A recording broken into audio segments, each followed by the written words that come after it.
जो मैं ये बात आपसे कह रहा हूं।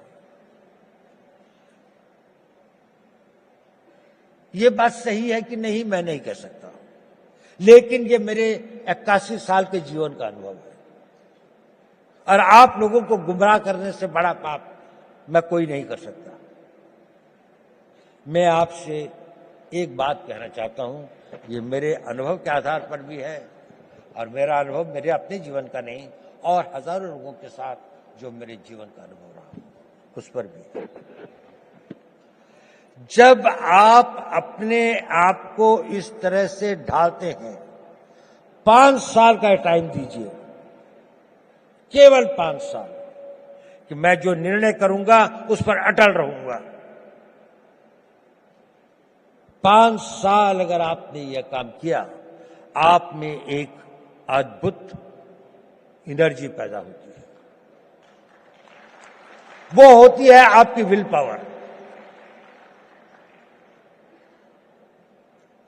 और ये सब जो मैं कह रहा था वो इसलिए कह रहा था, सही निर्णय लें, निर्णय पर अटल रहें, ताकि आप में वो विल पावर पैदा हो सके।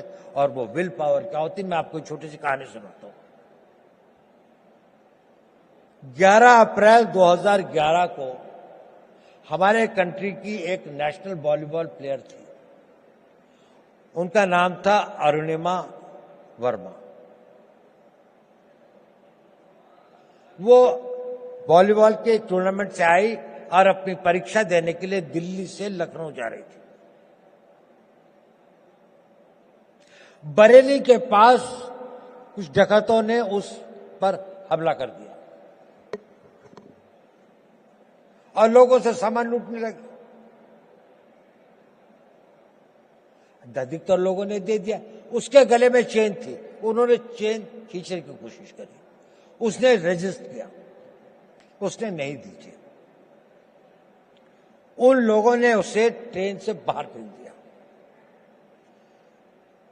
वो बहुत बुरी तरह से लहूलुहान हो गई। दुर्भाग्य देखिए, उसी समय दूसरी ओर से एक ट्रेन आ रही थी और वो ट्रेन से उसका पांव कट के अलग हो गया। कई बड़े बड़े चूहे थे ये, वो उसके मांस को खाने लगे। वो वेदना में कराह रही थी पर कोई नहीं था। उस सुनसाने में, उस वीराने में कोई नहीं था। वो लहूलुहान, उसका बहुत खून बह चुका था। सवेरे लोग वहां पहुंचे तो उसको उठाया, ले गए। नेशनल प्लेयर थी, दिल्ली लाए, all India institute of medical sciences में उसका उपचार हुआ।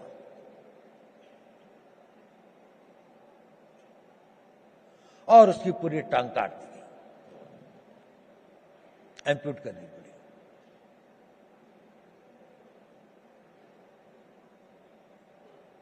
वो बिल्कुल एक विकलांग होकर अपने घर में पड़ी थी,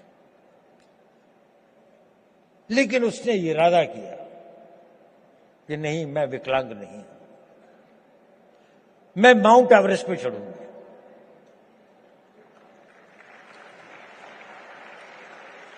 डॉक्टर्स ने कहा कि इस तरह की टांग से तो कोई चढ़ ही नहीं सकता और इसको भी स्टेबलाइज होने में तो कई साल लग जाएंगे। उसने कहा नहीं, मैं तो आज ही से प्रैक्टिस करूंगा। 13 मई 2013 को उसने माउंट एवरेस्ट पर चढ़ी। पहली एक पांव न होने वाली महिला में, एक आर्टिफिशियल उसके साथ में, और वही नहीं, सबसे पहले चढ़ी टॉप पर। जो पूरा गैंग ग्रुप था उसके अंदर में वही बेस कैंप से सबसे पहले आती थी। क्या था उसके अंदर?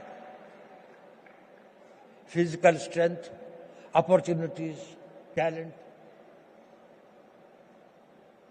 इस सबसे ज्यादा उसके अंदर वो विल पावर थी। और वो विल पावर उसके साथ में एक दिन में नहीं आई। जब उसके जीवन को लोगों ने पढ़ा, समझा, उसने बचपन से ही अपने अंदर एक ऐसी शक्ति पैदा की थी कि जो उसकी स्ट्रांग विल पावर थी।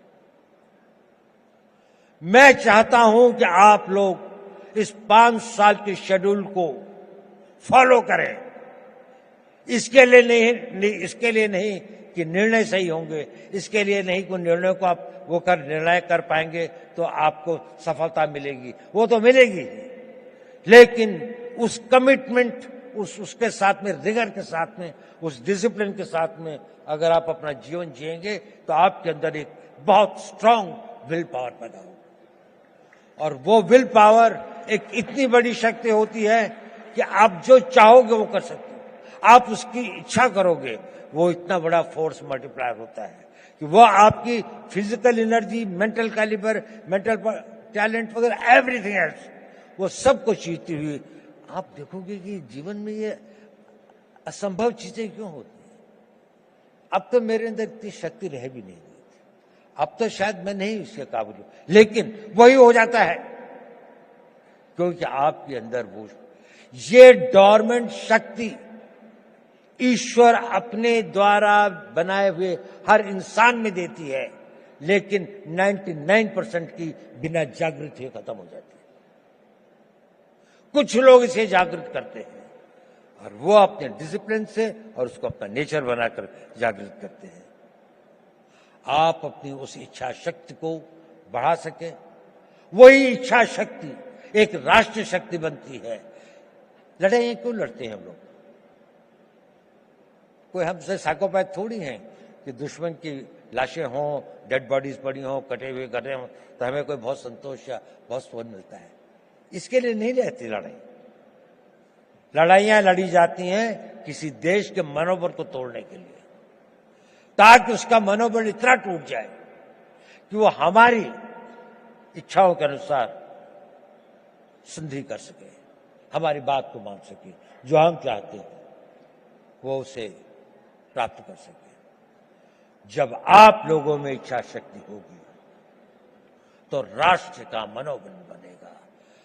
The will of the nation जिसे कहते हैं कि जिसके लिए लड़ाइयां लड़ी जाती हैं। आज भी आप देख लें, जितनी भी लड़ाइयां हो रही हैं, जितने भी संघर्ष हो रहे हैं, कोई ना कोई कंट्री अपनी बात को दूसरी के ऊपर में थोपना चाहता है, उसके लिए वो शक्ति का प्रयोग कर रहे हैं। अगर आप इतने शक्तिशाली हैं कि कोई इसको ना कर सके तो आप हमेशा स्वतंत्र रहेंगे। लेकिन अगर आपके पास में सब कुछ है लेकिन वो मनोबल नहीं है तो आपके अस्त्र शस्त्र सब रखे रह जाएंगे, और उसके लिए चाहिए नेतृत्व। आज हम बहुत भाग्यशाली हैं कि देश में ऐसा नेतृत्व है, एक ऐसा नेतृत्व जिसने 10 साल में देश को कहां से कहां पहुंचाकर एक ऑटो बोर्ड में ले आए हैं। उनकी कमिटमेंट, उनकी मेहनत, उनकी टोटल डेडिकेशन हम सब के लिए एक आदर्श है।